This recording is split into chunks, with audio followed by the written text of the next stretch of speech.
Welcome everyone. My name is Sean, and today I want to talk about the latest updates out of New York City in terms of the migrant crisis. And the reason I want to talk about this is because a common theme of my coverage on this channel seems to be the extra rights, the extra privileges, the extra immunities that these migrants seem to get in the city of New York, in this nation as a whole. And no greater example of that could have been presented than this viral video of NYPD officers being attacked by these migrants who, of course, even though they were arrested, were granted same-day automatic release due to New York State bail reform law. And we have an update to this. According to the New York Post, these migrants have actually fled the city of New York, so they're not even going to show up for their court date, so there will be no justice at all whatsoever for these migrants. And we got to talk about this, we got to break this down, and we got to talk about some of the reaction from across the political spectrum, the left side of the political spectrum, because I think that is very interesting for us to see. But before we do,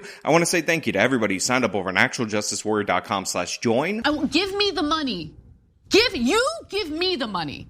Okay. And thank you to the podcast listeners, Spotify, Apple, and Google's podcasting platform. And I'm Natasha Burma. 6 men have been charged in connection to that brutal attack caught on camera. The NYPD is still looking for more suspects. 2 of a dozen migrants accused in a vicious Midtown attack over the weekend appeared in court Thursday and stepped with droves of NYPD officers in a show of support for 2 of their own. So because of the way that YouTube tends to treat my channel in comparison to other channels, I'm not going to actually show you the violence in this attack. I will use some still frames so that you can see there is a group of migrants on top of these NYPD officers. They're attacking them, they're stomping them out, and it appears that they were trying to make an arrest prior to these migrants jumping in, and we did end up having arrests of some of these migrants in relation to this, which is one of the reasons why we know that they're migrants supposedly claiming asylum. Now, on this channel, we've talked about this over and over again, that a large portion of these migrants are not actually asylum seekers. They are defrauding the asylum system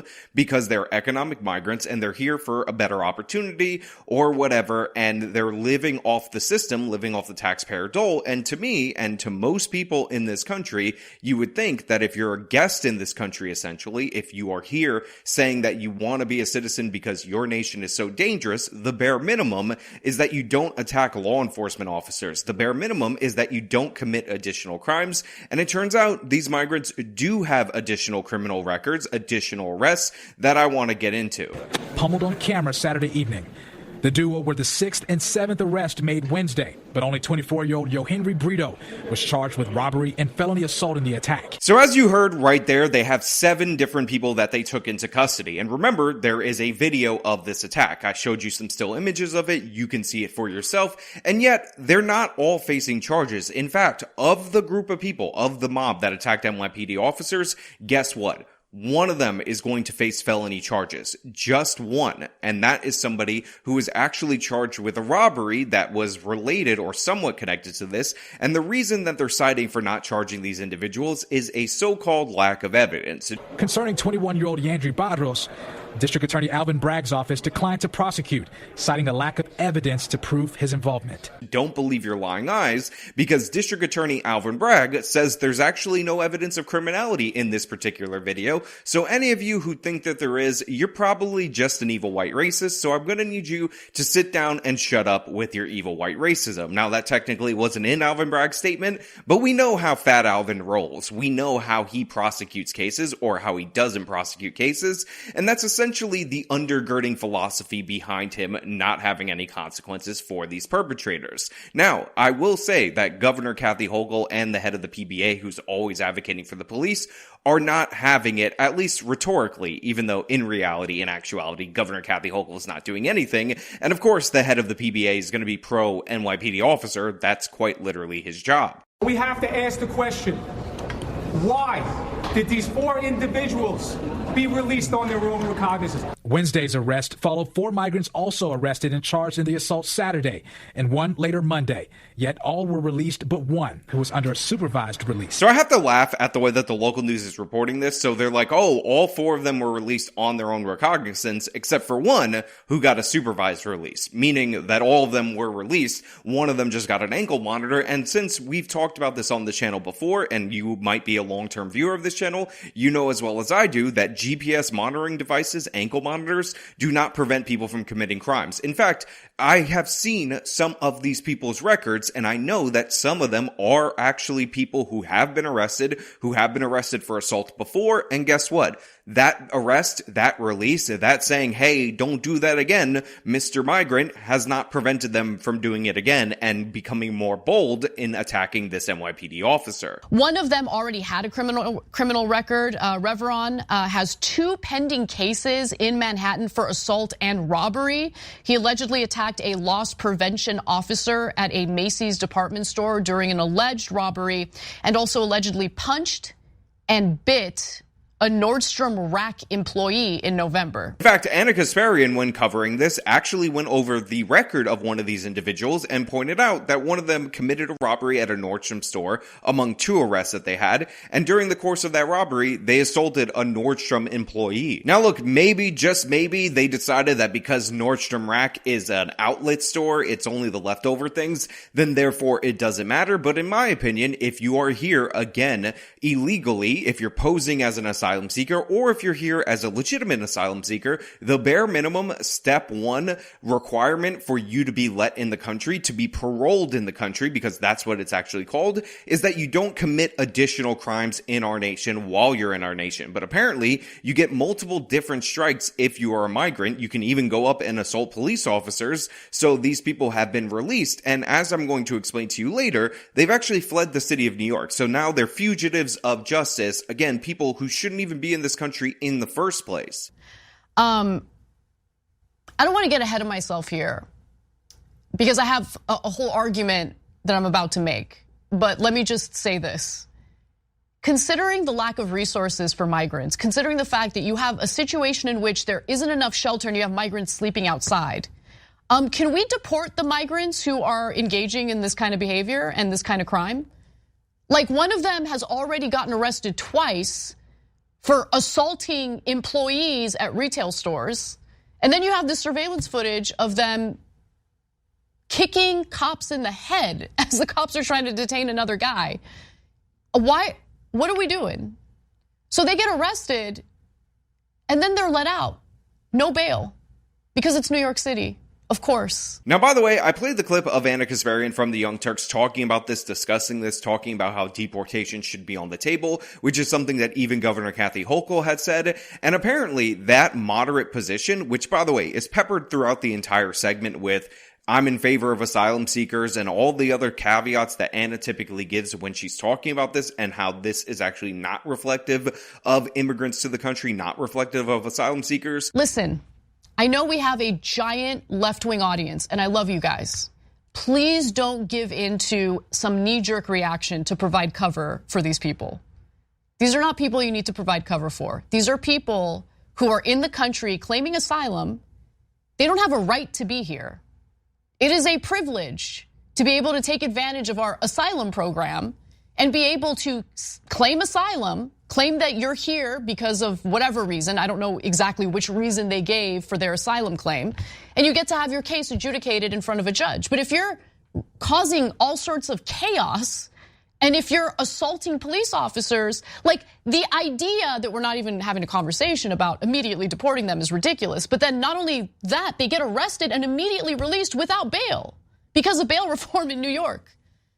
That's insane. Was too far for the left wing, and she began getting attacked on the internet for saying that if you're a guest in this nation, that you should, act like a guest in the nation. You shouldn't be committing crimes here. And if you do commit crimes, you should be deported because you don't have a divine right to be in the United States of America, to defraud our asylum system, to take advantage of a bunch of welfare programs that could be going to American citizens or legitimate asylum seekers and commit violent crimes. Now, of course, the left wing is absolutely insane. So this was deemed a part of her right-wing arc, which just goes to show you how stupid the conversation is about migrants in the United States of America and exactly why we got here. Now, this lady from the account Singing Comina, who of course has the Free Palestine flag in her bio, which is indicative of a lot more broader positions typically on Twitter.com than you might imagine that aren't even related to international policy, decided to post a 12-second 30-second clip of Anna Kasparian sensibly saying that these people who committed crimes should be deported. They're guests in this country and they don't have a right to be criminals in the United States of America, with a caption that says, Anna Kasparian seems to have forgotten that asylum is an internationally recognized right, not a privilege. Now, first of all, wrong, incorrect, not even close, thanks for playing. Even if you decide that you're going to adopt this idea that internationally asylum is a right, the right is the right to claim asylum, not the right to be granted asylum. And these people, based on their behavior, based on their circumstances back home, their actions are what determine whether or not they get asylum. And call me crazy, call me a conspiracy theorist, but if you're committing crimes, if you're attacking police officers, if you're robbing convenience stores, if you're assaulting people who work at those convenience stores, then you should not be granted the privilege of being admitted to the United States of America. On top of that, asylum is supposed to be based on a fear of persecution, fear of death, or whatever. The idea that you could go from Venezuela, pass through 5 different countries to get to your first choice when you could have claimed asylum in any of those countries is not a right that you need to be allowed to do. You don't have the privilege of your first choice when you're desperate. When you're desperate, you're supposed to go to the next safe option. So yes, the fact that these people are being paroled into the United States, another privilege, by the way, because they're actually under federal law supposed to detain these people and they're only supposed to parole them if circumstances would permit it, is not indicative of this god-tier right to come to the United States and commit crimes. And what I love about this is a perfect example of somebody trying to snipe a clip 12 seconds, which, by the way, the broader context explains everything else about this, because seconds before and seconds after, because Anna actually reiterated it throughout the course of this entire segment, she made it clear that she's broadly in favor of asylum seekers, and she draws the line at letting asylum seekers commit multiple violent felonies, attack police officers on video, and those people should be deported. But these crazy lefties that think that migrants can do whatever, they're god-tier citizens, they're super citizens, they can't stand it. They have to clip it, they have to get angry, they have to whine about it, and that's why in the replies, this lady says repeatedly, I wasn't talking about anybody who committed any crime, even though the subject of the video, the subject of the conversation, were these migrants specifically who committed this crime that was on video, who got same-day automatic release from bail reform, but one of them was held under supervised release, and only one of them was charged with a felony. They brutally attacked a New York City police officer and a lieutenant. Our criminal justice system is upside down. It fails every day. Governor Hochul behind the podium hinted deportation should be looked at for the migrants involved in the attack before saying it plainly and clearly. Get them all and send them back. You don't touch our police officers. You don't touch anybody. Republican Staten Island Congressman Nicole Maliotakis blaming politics. Democratic policies at City Hall have made this much more difficult for our law enforcement than it needs to be. Now we have the story from the New York Post, and the headline is as follows. Police believe 4 of the migrants arrested in cop beatdown near Times Square fled on a bus to California. Cops believe the group could have hopped on a bus bound for California on Wednesday after giving phony names to a church-affiliated nonprofit group that helps migrants get rides out of the city, according to law enforcement sources. The 4 accused cop attackers, believed to have skipped town with assault on a police officer and obstruction immediately after the shocking caught-on-video attack in Midtown. Darwin Andres Gomez, age 19, Kelvin Servita Arocha, age 19, Wilson Juarez, age 21, and Yorman Reveron were released without monetary bail by a Manhattan judge. Now, they say that Reveron, who had prior arrests and a rap sheet, was put on supervised release, and sources said that him hightailing it out of the city would likely be a violation of his court-ordered release, and this court-ordered release was due to the fact that he has 2 open criminal cases, including the charges that he punched that Nordstrom Rack employee while trying to steal $130 in November. He's also accused of punching a worker at Macy's Herald Square last month while allegedly trying to rob a retailer with 2 others. Now, as reported by this story, the 5th, 6th, and 7th people were also released by the NYPD because, of course, that's what you have to do. So here we have a bunch of migrants that are caught on video attacking an NYPD officer. One of the migrants has 2 additional priors, all of them violent priors, all of them involve assaulting people, but DA Alvin Bragg immediately, upon seeing this video, upon looking at it, upon noticing that there's clear and obvious obvious evidence of a felony, decides that that's not actually evidence, and he immediately drops the charges, reduces them on all but one of the migrants. Then you have a judge, because of New York State bail reform law, deciding that they're entitled to a same-day automatic release, so they're released on the streets, and of course 4 of them flee immediately, because why would they even bother? One of them gets a supervised release because they decided that 3 different assaults, okay, maybe we're going to check in on you, maybe we're going to see how you're doing, we're not going to actually hold you based on this pattern of behavior that you have, and God forbid we'd ever deport you because, sanctuary city, we would never work with ICE as an agency because you have a right in the city of New York to commit crime after crime after crime and never actually face any consequences for it. Now, my question for New York City, my question for New York State, my question for America as a whole, everyone out in the audience, is how long should this country put up with this? Because I think they should have stemmed this tide and deported the individual the first time he slugged a Nordstrom employee, the first time he decked somebody who worked at Macy's. Hell, I actually think that these people who are obviously committing asylum fraud should never be paroled in this nation in the first place. But if they are paroled into this nation, if we're not sure whether or not they deserve to be here, the moment they start committing crimes should be a good indicator that they are not welcome here, they do not respect our laws, and they should not be granted this god-tier privilege of being able to attack NYPD officers. We hear over and over again about how, as soon as you cross the police, then you're gonna get it. You're gonna get beat down by the cops. You're gonna get the harsh American justice system. You might even be killed. And guess what? We elected people based on the idea that all these evil white racists were in the police, and now it's completely turned in the other direction. You can assault a police officer, still be guaranteed a same-day automatic release. You can assault multiple people over and over again while you're paroled into this country, while you're actively committing asylum fraud, and still get a release just with a little bit of supervision, and then you flee the state of New York, which again is a violation of that supervision, but that's okay, we don't care, no big deal. Feel free to go to California and commit crimes over there, because honestly, you're entitled to it. You weren't born here, you don't pay taxes here, you're not a citizen here, but therefore, you are entitled to all the perks, even super perks, that regular ordinary citizens don't have. Now look, I will continue to keep you guys updated on this story into the future. I will give you new information as it becomes available to me, but I want to know what you guys think down in the comments below. Now, I'm pretty sure I understand where most of you guys are going to be coming from in the first place, but still, let me know your thoughts down in the comments below. As usual, if you like this video, show me by leaving a like, subscribe for more content, follow me on my social medias, support me via the support links in the description of this video. This has been me talking about migrants being allowed to attack cops and still allowed to stay in this country. Till next time.